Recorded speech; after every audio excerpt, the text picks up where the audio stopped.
السلام عليكم ورحمة الله وبركاته. ازيكم يا شباب؟ عاملين ايه؟ اتمنى تكونوا بخير. هنتعرف مع بعض على موعد مباراة باريس سان جيرمان وليون في الأسبوع التلاتين من عمر الدوري الفرنسي موسم 2023-2024. موعد المباراة هيكون يوم الأحد 21/4/2024 توقيت المباراة الساعة 9 مساء بتوقيت القاهرة. القنوات الناقلة والمعلق قناة بين سبورت 4. تعليق المعلق جواد بودة. ملعب المباراة ملعب بارك دي برانس. نتيجة مباراة الذهاب انتهت بفوز باريس على ليون ب4 أهداف مقابل هدف. الجولة الأسبوع التلاتين الدوري الفرنسي.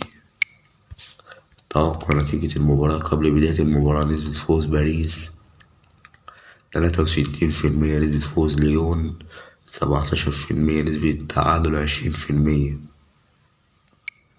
ترتيب الفريقين في الدوري حتى الآن: باريس المركز الأول، لعب 28 مباراة، فاز في 18، تعادل 9، خسر مباراة، سجل 65 هدف، دخل في مرماه 24 هدف، معاه 63 نقطة.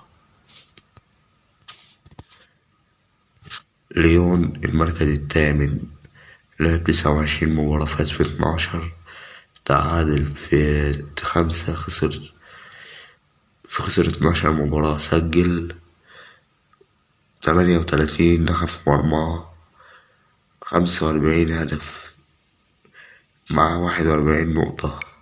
ده كان كل اللي يخص تفاصيل مباراة باريس سان جيرمان وأولمبيك ليون. في نهاية الفيديو لا تنسى الاشتراك بالقناة، وعلينا نستمر في تقديم المزيد بإذن الله تعالى.